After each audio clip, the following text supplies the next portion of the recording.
चलिए गाइस, हम स्टार्ट करते हैं। ऑक्सीजन फैमिली का हम क्रैश कोर्स करा रहे थे आपको। हमने ऑक्सीजन फैमिली का पार्ट 1 दिया, फिर आपको पार्ट 2 दिया, फिर ये आ रहा है आपका लास्ट पार्ट ऑक्सीजन फैमिली का, जहां पे हम कुछ important compound, ozone, H2SO4, sulphuric acid, इन सब के बारे में जितनी इंपॉर्टेंट बातें पूछी जाती है मैं आपको बताने चल रहा हूँ। इतना आपको याद ही रखना है किसी भी हालत में। चलिए ओजोन की बात करें तो ओजोन के बारे में कुछ पॉइंट्स आपको बिल्कुल डायरेक्टली याद कर लेना है। ये पेल ब्लू गैस होता है, हल्के नीले कलर की गैस होती है बेटा, स्ट्रेटोस्फीयर में पाई जाती है। ओजोन होल क्या होता है ये पूछते हैं तो decrease the concentration of ozone layer due to freons and nitric oxide is called ozone hole. यानी ये फ्रियॉन्स और नाइट्रिक ऑक्साइड की वजह से जो ओजोन लेयर का पतला होना, डिक्रीज होना, उसको बोलते हैं ओजोन होल। कैसे होता है बेटा? नाइट्रिक ऑक्साइड ये ओजोन के साथ रिएक्शन करके NO2 और ऑक्सीजन गैस प्रोड्यूस करती है। और ये मैकेनिज्म पूछा है, कौन सी मैकेनिज्म होती है जो ओजोन होल के दौरान ओजोन लेयर को डिप्लीट करती है? That is free radical mechanism यहाँ पे इन्वॉल्व होती है। देखिए ओजोन जो है बेटा एक्ट एज अ जर्मिसाइडल की तरह एक्ट करता है, तो इसको हम वाटर के प्यूरिफिकेशन में यूज करते हैं। तो देखिए वाटर को प्यूरिफाई करने के लिए हम क्लोरीन भी डालते हैं, क्लोरीनेटेड वाटर आपने पढ़ा होगा। बट एक्चुअली क्या है ना, ozone is much superior than chlorine. Water को प्योर करने के लिए हम ओजोन को ज्यादा इस्तेमाल करते हैं देन क्लोरीन, क्योंकि क्लोरीन के साथ दो दिक्कतें हैं बेटा। पहली बात तो क्लोरीन से जब आप वाटर को प्यूरिफाई करते हो तो वाटर में क्लोरीन की महक रह जाती है, तो पानी पीने में थोड़ा सा ऑड लगता है, क्लोरीन की स्मेल रह जाती है। और दूसरा क्या है, जब ओजोन से हम वाटर को ट्रीट करते हैं, प्यूरिफाई करते हैं, तो ओजोन जो है वो पानी में ऑक्सीजन का कंटेंट बढ़ा देता है, जिससे पानी बड़ा ही हमारे लिए फ्रूटफुल हो जाता है। चलिए इतनी बात आप समझ में आ गए। और ओजोन का बेटा बॉन्ड ऑर्डर पूछते हैं, आपको पता है फॉर्मूला वाला ओजोन कैसे बनता है, स्ट्रक्चर वगैरह की बात यहां नहीं कर रहा हूं बेटा कि रेजोनेंस समझाऊं, ये सब मैं डायरेक्ट क्रैश कोर्स पे हूं, फटाफट आपको चीजें बता रहा हूं कि ओजोन में जो ऑक्सीजन का बॉन्ड ऑर्डर होता है 1.5 होता है, ना प्योर डबल होता है ना प्योर सिंगल होता है, बीच का होता है due to resonance. sp2 hybrid होता है, आप खुद देख रहे हो यहाँ 2 सिग्मा, और यहाँ पे अगर मैं बात करूँ एक लोन पेयर तो sp2 हाइब्रिड होता है, V शेप होता है, डायामैग्नेटिक होता है। तो ये सारी बातें ओजोन के लिए आप बिल्कुल याद रखेंगे। चलिए अगली बात आप करते हैं अब आपसे। Ozone is act as a powerful oxidising agent बेटा, ये बहुत अच्छा ऑक्सीडाइजिंग एजेंट होता है।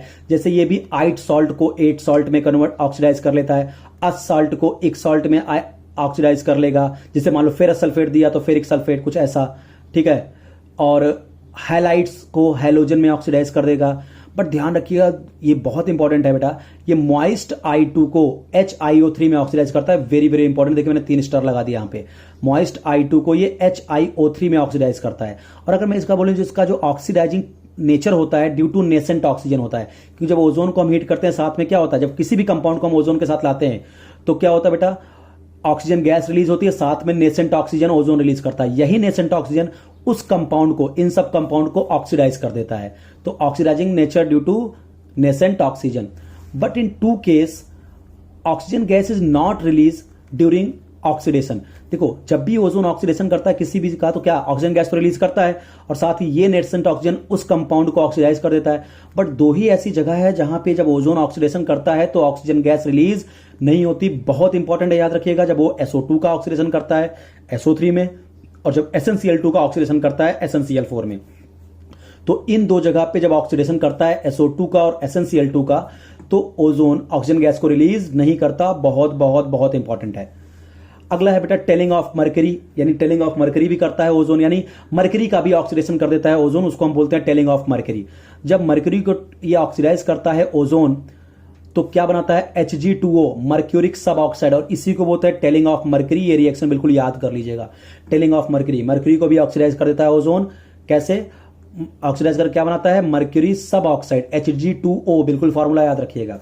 अब आगे हम सबसे अपने लास्ट पार्ट पे ऑक्सीजन फैमिली के एक कंपाउंड बहुत इंपॉर्टेंट है, H2SO4, सल्फ्यूरिक एसिड। इनके कई सारे नाम है, जरा सुन लीजिए उसको।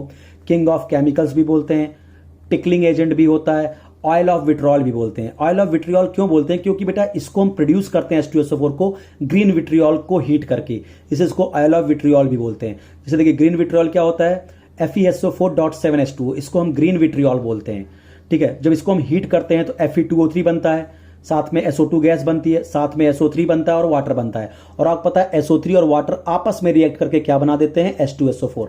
लेकिन एक बात बिल्कुल ध्यान रखना, बहुत इंटरेस्टिंग है, कि अगर मैं यहां पे वाटर ना रखूं, केवल मैं FeSO4 को हीट कर दूं, तो कभी भी आपका H2SO4 नहीं बनेगा। जब तक यहां वाटर रहेगा FeSO4 से तभी H2SO4 बनेगा। अगर मैं इसको अकेले हीट कर दूं विदाउट वाटर तो Fe2O3 भी बनेगा, SO2 भी बनेगा, SO3 भी बनेगा, बट वाटर नहीं बनेगा। और जब तक वाटर नहीं आएगा तो SO3 को वाटर मिलेगा नहीं, तो H2SO4 में वो कन्वर्ट होगा नहीं।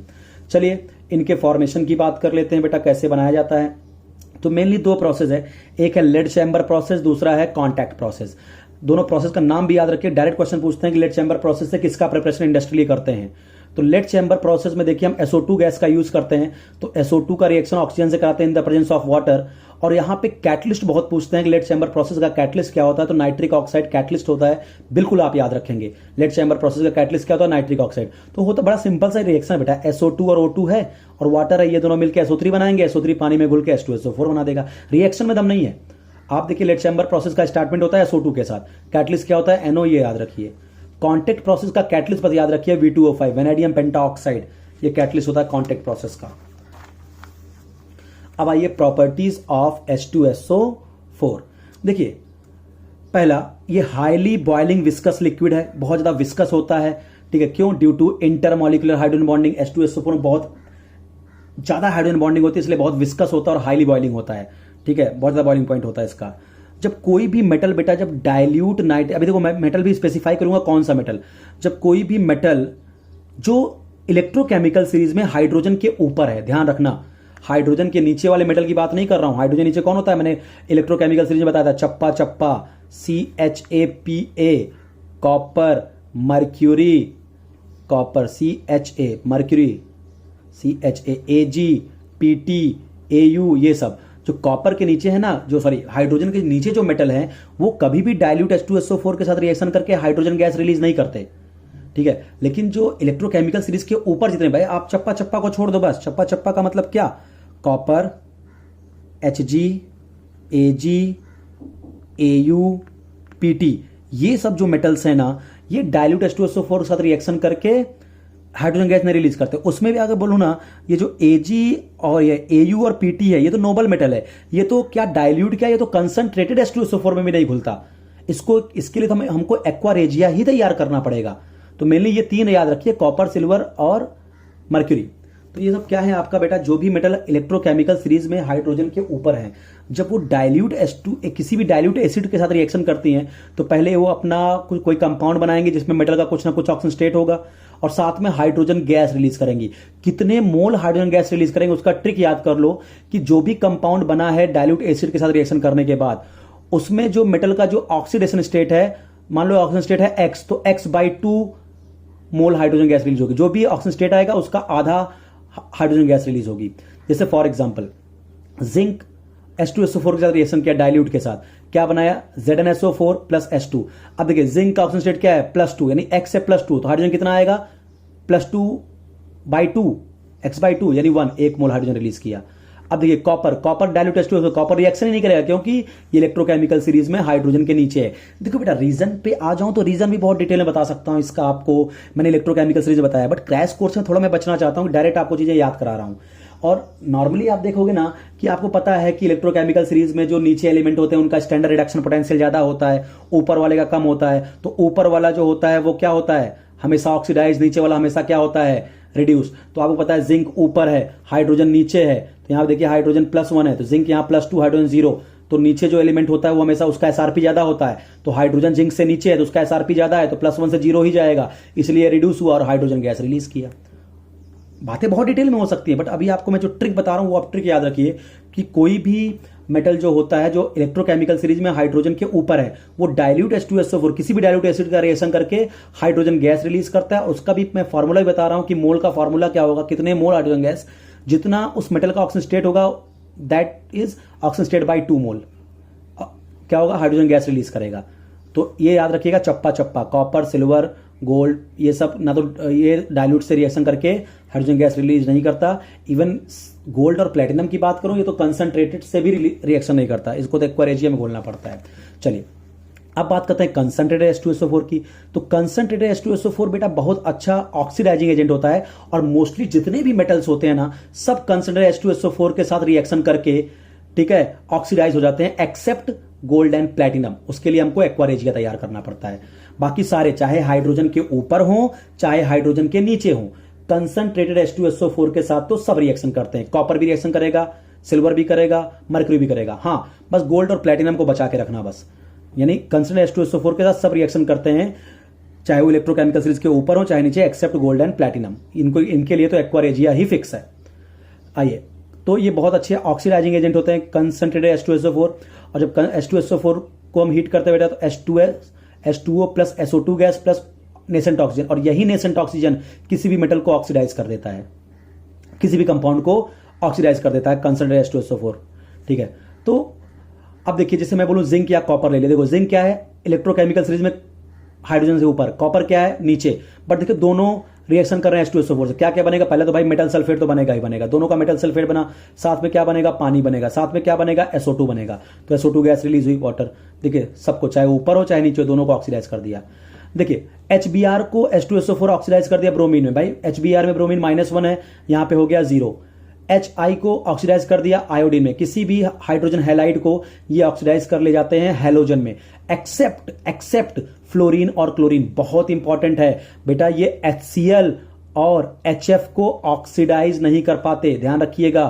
ठीक है, यानी ये फ्लोरीन और क्लोरीन को ऑक्सीडाइज नहीं कर पाते, ये HCl और HF को ऑक्सीडाइज नहीं कर पाए। क्यों? क्योंकि जो फ्लोरीन और क्लोरीन है ये बहुत अच्छे ऑक्सीडाइजिंग एजेंट होते हैं, हैलोजन और वेरी गुड ऑक्सीडाइजिंग एजेंट। ठीक है, तो जो हैलोजन की ऑक्सीडाइजिंग पावर होती है ना, वो ये फ्लोरीन और क्लोरीन का जो ऑक्सीडाइजिंग पावर होती है वो H2SO4 से ज्यादा होती है। यानी फ्लोरीन और क्लोरीन चाहे तो H2SO4 को ऑक्सीडाइज करा सकता है।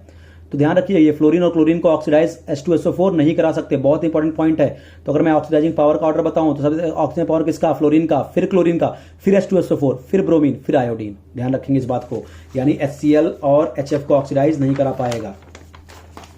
आइए अब बात करें concentrated H2SO4 act as a good dehydrating agent. बेटा ये बहुत अच्छा डिहाइड्रेटिंग एजेंट भी होता है, ये जहां पे भी वाटर अवेलेबल होता है उसको बहुत प्यार से निकाल लेता है।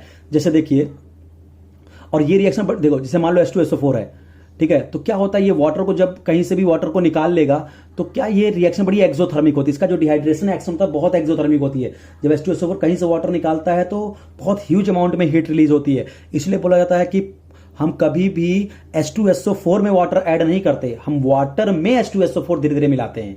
ठीक है, देखिए H2SO4 का डिहाइड्रेटिंग एक्शन, हमने फॉर्मिक एसिड लिया, फॉर्मिक एसिड से बेटा आप वाटर निकाल दो, क्या बचेगा, कार्बन मोनोऑक्साइड। हमने ऑक्सैलिक एसिड लिया, एक पानी का मॉलिक्यूल निकाल दो, क्या बचेगा, CO2 और कार्बन मोनोऑक्साइड, हो गया रिएक्शन। आप ले लीजिए सुक्रोज, केन शुगर, इससे जितने मैक्सिमम वाटर निकाल दे, भाई 11 वाटर निकल सकते हैं तो 11 वाटर निकाल दिया, केवल बचा क्या, कार्बन। तो जब शुगर से पूरा वाटर निकल जाता है, ऐसे कार्बन को बोलते हैं शुगर चारकोल। एक बात ध्यान रखना बेटा, H2SO4 से भी बहुत स्ट्रांग ऑक्सीडाइजिंग एजेंट होता है P2O5, यानी P2O5 बेटा H2SO4 का भी वाटर निकाल सकता है। यानी H2SO4 से कौन वाटर निकाल सकता है, P2O5। ये H2SO4 से भी अच्छा डिहाइड्रेटिंग एजेंट होता है। तो P2O5 जो है जब better oxidising strong dehydrating agent than H2SO4। P2O5 is the stronger dehydrating agent than H2SO4. P2O5 can eliminate water from H2SO4. देखिए P2O4 यहां से वाटर, कितने वाटर निकल सकते हैं, वाटर निकाल दे, क्या बनता है, H3PO4 और HPO3 प्लस SO3। यानी ध्यान रखिएगा, यहां पे जो भी आपका P2O5 में फास्फोरस का ऑक्सीडेट क्या है, +5। तो जो कंपाउंड बनाएगा H2SO4 के साथ वो अपना +5 वाला ही ऑक्सी एसिड बनाएगा, P2O5 फास्फोरिक एसिड वाला का। और गोल्ड एंड प्लेटिनम के बारे में मैंने आपको बता ही दिया कि गोल्ड और प्लेटिनम तो ना तो डाइल्यूट में घुलेंगे ना कंसंट्रेटेड H2SO4 डिजॉल्व होंगे, उनके लिए तो एक फिक्स एक्वा रेजिया जो क्या होता है HCl और HNO3 का मिक्सचर होता है 3:1 के रेशियो में।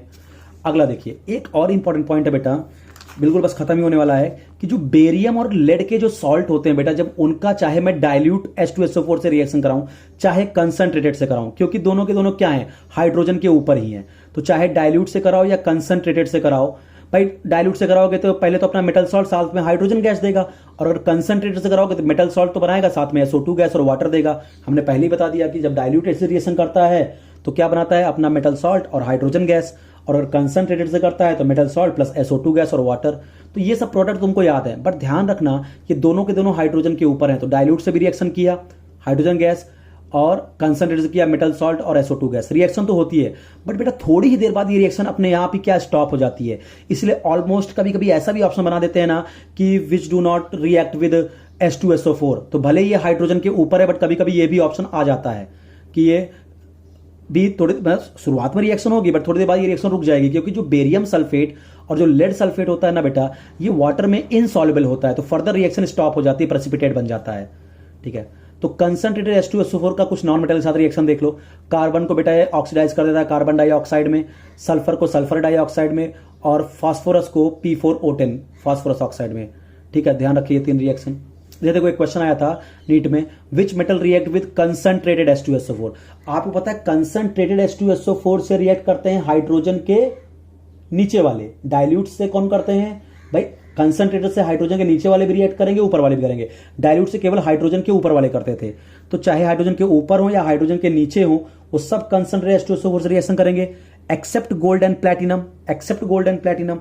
तो आप देखिए बोल रहा है which metal react with concentrated H2SO4। Gold ये तो बेटा वैसे भी नहीं करेगा, तो एक्वा रेजिया से। ठीक है, लेड एक ऑप्शन आया, एक एजी, एजी तो कर ले जाएगा, एजी आपका क्या होगा, विच मेटल रिएक्ट विद, एजी भी कर ले जाएगा, वे नीचे है। देखो ये भी हाइड्रोजन के नीचे है, ये भी हाइड्रोजन के नीचे है, और ये हाइड्रोजन के ऊपर है, तो नीचे ऊपर सब रिएक्शन करते हैं एक्सेप्ट गोल्ड एंड प्लैटिनम। तो यहां पे गोल्ड आ गया, यानी ये कंसंट्रेटेड से रिएक्शन नहीं करेगा, एजी तो रिएक्शन करेगा। अब पीबी बोलोगे सर ये भी तो नीचे है और ये तो एक्वा रेजिया नहीं, तो नॉर्मल रिएक्शन करता है, ये देखिए आपने ऊपर लिखा है, बट मैंने क्या बोला था, आफ्टर सम टाइम ये रिएक्शन रुक जाती है, इसलिए यहां क्या आपका क्या होगा, विच मेटल, ये भी कंसंट्रेटेड रिएक्ट नहीं करेगा, तो ऑप्शन जाएगा एजी। आगे ध्यान दीजिए, मान लो कोई NaX है, NaF, NaCl, NaBr, NaI, अगर इसका रिएक्शन में कंसंट्रेटेड H2SO4 से कराऊंगा तो ये उसको HX में कन्वर्ट कर देगा, HX में। तो अब देखिए बोलते हैं इसमें से HX क्या हो सकता है, HBr, HI, HF और HCl, HX क्या हो सकता है। ठीक है, तो मैं क्या बोल रहा हूं आपका, because HBr and HI is further oxidise. भाई अगर समझो, अगर यहां NaBr होता तो यहां HBr बनेगा, NaI होगा तो यहां पे HI बनेगा, और आपको भी थोड़ी देर पहले मैंने बताया था कि HBr और HI को H2SO4 फर्दर ऑक्सीडाइज कर लेगा, किसमें, ब्रोमीन और आयोडीन। लेकिन अगर HCl और HF बना तो HCl और HF को मैंने पहले ही बताया था कि H2SO4 फर्दर ऑक्सीडाइज नहीं कर पाएगा फ्लोरीन और क्लोरीन में, तो उसको बस HF और HCl में ही रखेगा। तो यहां जो HX हो सकता है वो या तो HF या तो HCl, इस बात का ध्यान रखिए। तो ये आपका मैंने पूरा कंप्लीट कर दिया ऑक्सीजन फैमिली का क्रैश कोर्स 3 पार्ट में। नेक्स्ट लेक्चर में हम आपका हैलोजन फैमिली और इनर्ट गैस, तो हमने आपका पूरा ब्लॉक केमिस्ट्री कंप्लीट करा दिया हूं। S ब्लॉक करा दिया, अभी P ब्लॉक में बोरान फैमिली करा दिया, कार्बन फैमिली करा दिया, नाइट्रोजन फैमिली, ये आज ऑक्सीजन हो गया। अब बचता है हैलोजन एंड इनर्ट गैस। तो पढ़ते रहिए, तैयारी करते रहिए। All the best.